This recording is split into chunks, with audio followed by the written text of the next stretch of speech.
Hello, and welcome everyone to another episode of the Purple Elephant Podcast.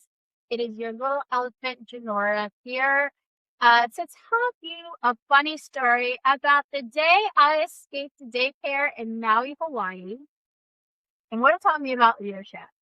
So let's dive in.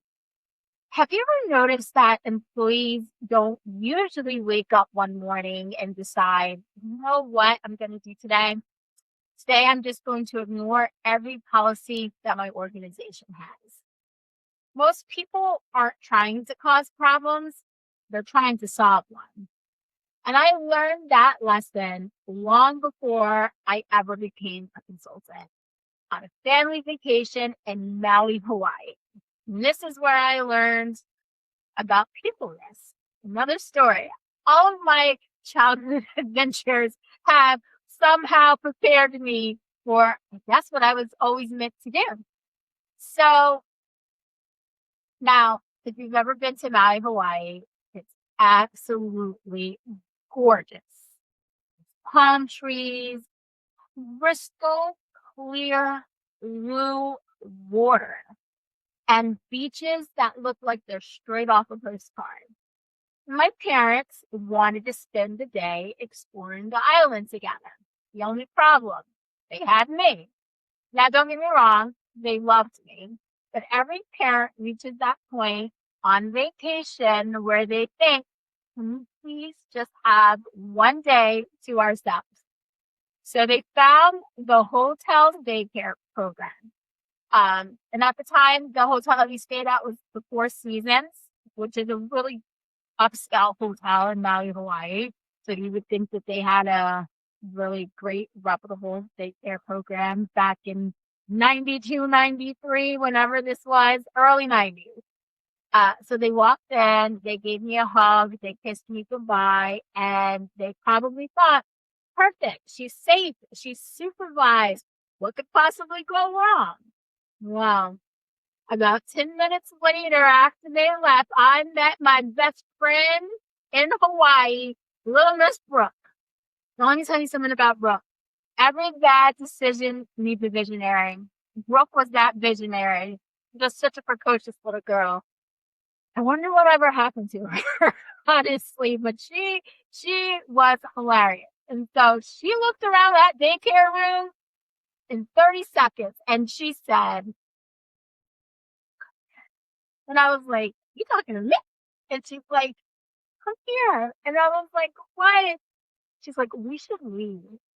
Now, here's the crazy part. I didn't even hesitate for a second. Not even a little. There wasn't a committee meeting. There wasn't a strategic planning session in my mind. There was no SWOT analysis. There was no risk assessment. I was just like, okay, cool. So somehow to this day, I genuinely do not know how we escaped. 1 minute we're coloring pictures and then the next minute it's freedom, right?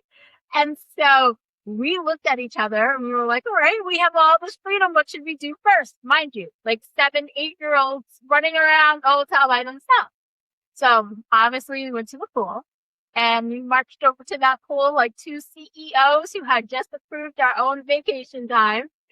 So after swimming again on our own, 2 7, 8-year-olds swimming unattended, we got hungry. And so the Four Seasons had the most amazing grilled cheese and chocolate smoothie. Oh my God. And so naturally we ordered ourselves 2 grilled cheese sandwiches and chocolate smoothies. Did we have money? Absolutely not. Did we say put it on the room? Absolutely we did. And so after that, we then wandered down to the beach because we're in Hawaii. You can't skip the beach. And we were picking seashells off the beach, just enjoying our time. At some point, we wandered into the hotel gift shop. And let's just say our decision-making skills were still under construction. We walked out wearing sunglasses that definitely didn't belong to us, and my mom definitely made me return them. Not my proudest leadership moment, but give myself grace. I was 7. And eventually, after what felt like the greatest adventure two little girls had ever experienced, we found the hotel's TV room. And it had these huge, comfortable couches. I'm talking about, I haven't found a couch that comfortable yet. Now, my couch in my house is very comfortable, but that couch in that TV room, mwah, it was chef's kiss. And so Brooke and I, we curled up and we took a nap. Meanwhile, my parents had returned from what I'm sure started as the perfect romantic day in Maui. And they walked into the daycare to pick me up, and I can only imagine the conversation.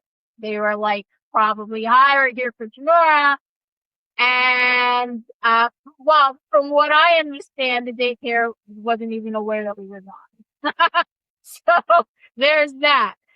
So I woke up and I heard my mom yelling my name, and I opened my eyes, and there they are, just standing in the doorway of the TV room. And the look on their faces was just this combination of like confusion and like realization that I was like, okay, she's here, but how did she get here? And what's going on? And so my mom looks at me and she's like, what are you doing in here? And I'm like, oh, this is my best friend Brooke that I just met at the daycare. And the daycare wanted to torture me by making me watch The Wizard of Oz. And I was like, and Ma, you know how much I hate The Wizard of Oz movie. It is the most boringest movie in the world. And they wanted to torture me even further by giving me a peanut butter and jelly sandwich. And, you know, I'm allergic to peanuts. And so, Brooke here, my new best friend, she was like, we should leave the daycare and go get our own food and do our own stuff. And I was like, yeah, I think that's a good idea. So that's what I told my parents, right? So to me, obviously this wasn't rebellion. It wasn't disobedience. In my mind, it wasn't even dangerous, right? It just seemed like it was a better idea. So my parents did not think it was a good idea.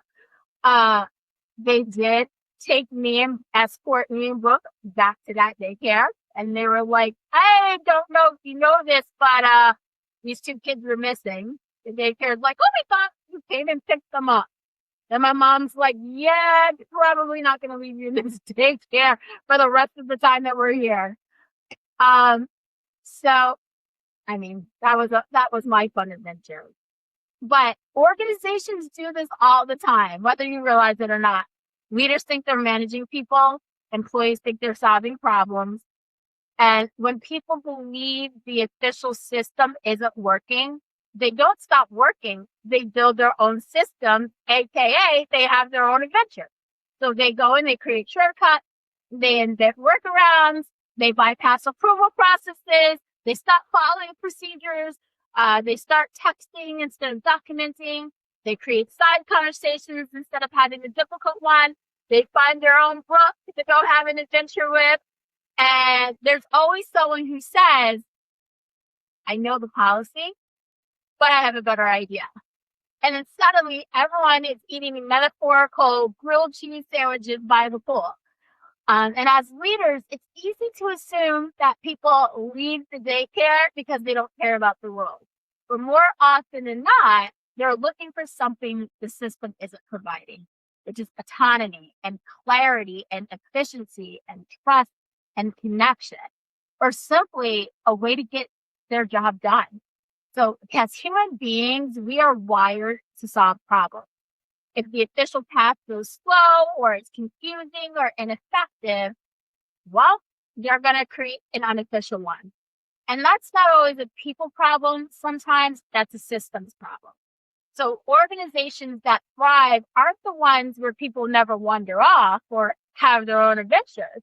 They're the ones with leaders who are curious enough to understand why people wandered off in the first place. and courageous enough to build systems people actually want to use. So here's a leadership lesson I want you to take away from today. The next time you find yourself asking, why are my employees doing this?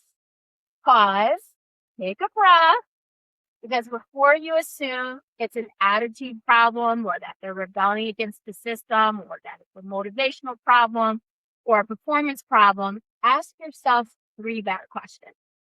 First question, what need are they trying to meet? Well, for me, I was trying to meet the need that I didn't want to be bored in daycare watching the work robots. Second question, what obstacle are they trying to overcome? I was trying to overcome the obstacle of sitting around, being forced to do something I didn't want to do and having to eat something that was going to not agree with me because of my allergy. And third, what does this behavior tell you about the systems you've created? Well, in hindsight, looking at that daycare, the systems probably weren't created that well, but it was 1992. So, things obviously were different then. It would have been better if the daycare had different groups, right? So different groups of different activities. For the kids that wanted to watch a movie, they stayed in that group. For the kids who wanted to go to the pool, they take them there. The kids that wanted to go to the beach, they also should have had different options for eating and not just peanut butter and jelly sandwiches. They could have had tuna sandwiches and turkey sandwiches. So their system was broken, and Brooke and I fixed it. But people's behavior, that's data. Behavior is feedback. It tells you a story. And if you stay curious long enough, people's actions will almost always point you towards the leadership challenge that actually needs your attention. So here's my challenge for this week. Find one Brooke and Janora moment inside of your organization. Where are employees creating workarounds? Where are they bypassing a process? Where are they quietly doing something completely different than what leadership intended? And instead of immediately correcting that behavior, get curious.